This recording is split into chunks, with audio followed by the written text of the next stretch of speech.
Hi viewers, welcome to our channel. ఈరోజు మనం వంకాయ స్పెషల్గా పండు మిరపకాయల కారం పచ్చడితోటి గుత్తి వంకాయ కూర తయారు చేసుకుందామండి. రకరకాలుగా చేసుకోవచ్చు. గుత్తి వంకాయ అనేది వెల్లుల్లి కారంతో చేసుకోవచ్చు, ఉల్లిపాయ కారంతో చేసుకోవచ్చు. తర్వాత ఇడ్లీ కారప్పొడి ఉంది కదా, ఇడ్లీ కారప్పొడి స్టఫింగ్ చేసుకొని చేసుకోవచ్చు. ఇప్పుడు నేను పాత పండు మిరపకాయల పచ్చడి చాలామంది ఇళ్లల్లో నిలవ ఉండిపోతుందండి. ఆ పచ్చడిని కూడా మనం ఇట్లా వాడుకోవచ్చు. ఇక్కడ చూస్తున్నారా వంకాయలు, ఇవన్నీ మా టెర్రస్ గార్డెన్లో వండి కోసి 2 రోజులు అయింది. నేను ఇప్పుడు దీనికి కావలసిన పదార్థాలు చెప్పేస్తాను. నేను ఒక 6 వంకాయలు తీసుకున్నాను. 4 చెంచాలు నూనె పడుతుందండి. ఇక్కడ చూడండి, ఒక 3 చెంచాలు పండు మిరపకాయల కారం. కొత్తదైనా పర్వాలేదు, పాత నిలవ పచ్చడైనా కూడా పర్వాలేదు, స్టఫింగ్కే కదండి. ఈ స్టఫింగ్లోకి మనం ఒక ఉల్లిపాయ, 2 వెల్లుల్లిపాయ రెబ్బలు కూడా వేసుకుంటున్నాం. మంచి సువాసనగా గుత్తి వంకాయ కూర చాలా బాగుంటుంది. ఇవి వద్దు అనుకుంటే మీరు వీటిని తీసేసేయచ్చండి, అంటే స్కిప్ చేసేసుకోవచ్చు. అచ్చగా పండుమిరపకాయల కారం అంటే ఉల్లిపాయ చిన్నులపాయ తిన్న వాళ్ళు అచ్చగా పండుమిరపకాయల కారంతో కూడా స్టఫింగ్ చేసుకొని కూర చేసుకోవచ్చు. రకరకాలు ఉన్నాయండి గుత్తి వంకాయ కూర, నేను అన్నీ చూపిస్తాను మీకు వీడియోస్. ఇప్పుడు దీన్ని తయారీ విధానం చూస్తాం. ముందుగా దీన్ని 4 పక్షాలుగా కోసుకొని కట్ చేసుకొని మనం కూర చేసుకోవాలి. ఇప్పుడు ఈ ఉల్లిపాయ చూసారా, ఉల్లిపాయ చిన్న చిన్న ముక్కలుగా కోసేసి మనం మిక్సీ జార్లో ఉల్లిపాయ, చిన్నుల్లిపాయ, పండుమిరపకాయల కారం 3 పేస్ట్ చేసేసుకోవాలండి. ఇప్పుడు అన్నీ రెడీ చేసుకుందాం. ఇలా మనం ఉల్లిపాయలు కట్ చేసేసుకుని వెల్లుల్లిపాయలు కూడా పొట్టు తీసేసుకున్నామండి. ఇప్పుడు ఒక మిక్సీ జార్ తీసుకొని మిక్సీ జార్లో మనం ఈ ఉల్లిపాయ, చిన్నుల్లిపాయ వేసేసి పండుమిరపకాయల పచ్చడి ఉంది కదా, ఇది కూడా మనం ఇందులో వేసేసేద్దామండి. వేసేసి కొద్దిగా ఉప్పు వేద్దాము, ఒక్క చిటికెడు. ఎందుకంటే ఉల్లిపాయ వెల్లుల్లిపాయ వేస్తున్నాం కదా, కొంచెం సరిపడా ఉప్పు వేసేసుకొని దీన్ని పేస్ట్ చేసుకుందామండి. ఇక్కడ చూస్తున్నారా, ఉల్లిపాయ, వెల్లుల్లిపాయ, పండుమిరపకాయల కారం 3 మనం మిక్సీ పట్టుకున్నాం కదా, ఒక్క చిటికెడు ఉప్పు వేసుకుని దీన్ని పక్కన పెట్టేసుకుని గిన్నెలోకి తీసుకుందాము. స్టవ్ మీద మనం ఒక ప్యాన్ పెట్టుకున్నాం, వేడవుతున్నది. ఇప్పుడు వంకాయలు తరగటం చూపిస్తానండి. ఇవి చక్కగా మనం ఇలాగ తొడిమే కొంచెం కట్ చేసుకొని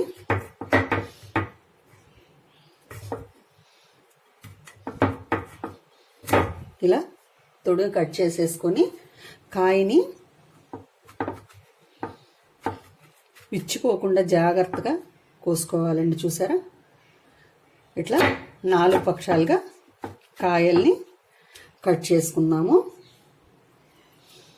అన్ని కాయలు కట్ చేసేసుకొని ఈ పండుమిరపకాయల పచ్చడి స్టఫ్ చేసుకుందామండి.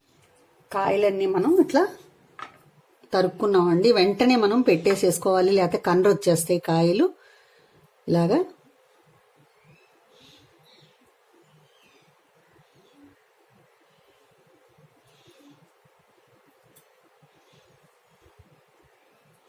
చూస్తున్నారా, కాయ మొత్తం మనం ఇట్లాగా విచ్చదీసి ఇట్లా కారం స్టఫ్ చేసుకోవాలి. చాలా టేస్టీగా ఉంటుందండి. ఉప్పు నీళ్ళల్లో కూడా వేసుకోవచ్చు కాయలు. నేను తరిగేసి వెంటనే పెట్టేస్తానండి, ఒక్కొక్క కాయ తరుక్కొని వెంటనే పెట్టేస్తాను.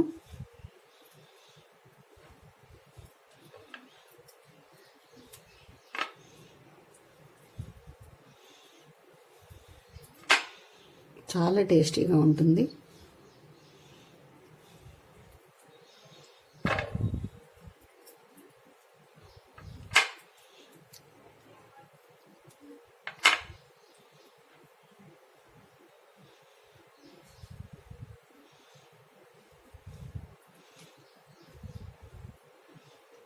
చూస్తున్నారు కదా, ఈ విధంగా మనం కాయలన్నీ స్టఫ్ చేసేసుకుందాం. వెంటనే పెట్టుకోవాలండి, ఎందుకంటే కండ్ర వచ్చేస్తాయి కాయలు. కొంచెమే కాబట్టి నేను కాయలన్నీ తరిగి పెడుతున్నాను.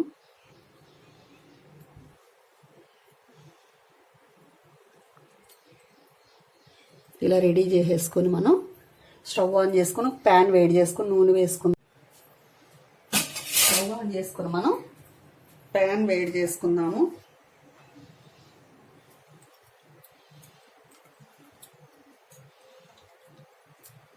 నాలుగు చెంచాలు ఆయిల్ వేసాము. ఇప్పుడు దీంట్లో మనం ఈ స్టఫ్ చేసుకున్నటువంటి వంకాయల్ని ఉంచేసేద్దాము.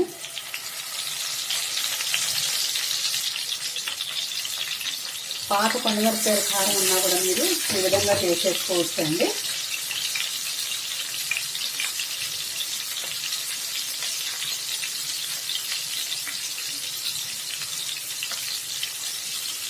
దీని మీద మనం లిడ్ పెట్టేసేద్దాము.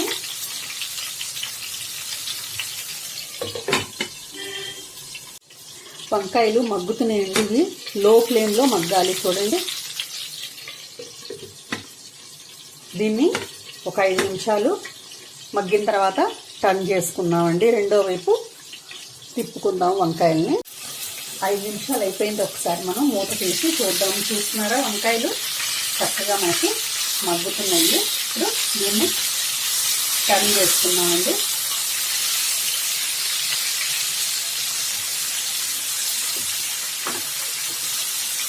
చాలా ఈజీ అండి. మనకి పండుమిరపకాయల కారం ఉంటే దాంతో మనం చేసేసుకోవచ్చు. నిలవ పచ్చడి అయినా పర్వాలేదు, పచ్చ పచ్చడి అయినా పర్వాలేదండి.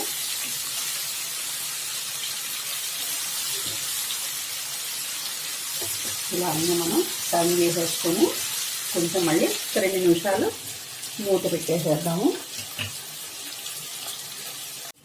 ఒకసారి మూత తీసి చూద్దామండి. చూస్తున్నారా, చక్కగా వేగిపోయినాయి వంకాయలన్నీ. చూడండి, మెత్తగా అయిపోయినాయి కదా. ఇప్పుడు దీన్ని సర్వింగ్ ప్లేట్లో మార్చేసుకుందాం. 2 నిమిషాలు ఇట్లా మనం ఉంచుదాం. మళ్ళీ టర్న్ చేసేసుకొని ఒక 2 మినిట్స్ ఉంచేసి సర్వింగ్ ప్లేట్లోకి మార్చేసుకుందాం. అయిపోయిందండి కూర. పండుమిరపకాయల కారంతో గుత్తి వంకాయ కూర రెడీ అయిపోయింది. వంకాయ కూర రెడీ అయిపోయింది కదండి. ఇప్పుడు దీన్ని మనం చక్కగా సర్వింగ్ ప్లేట్లోకి మార్చేసుకుందాం.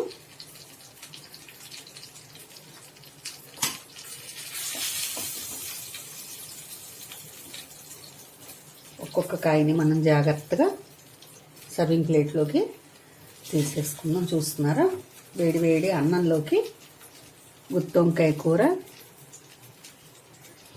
రెడీ అయిపోయింది. మీరు కూడా ట్రై చేయండి.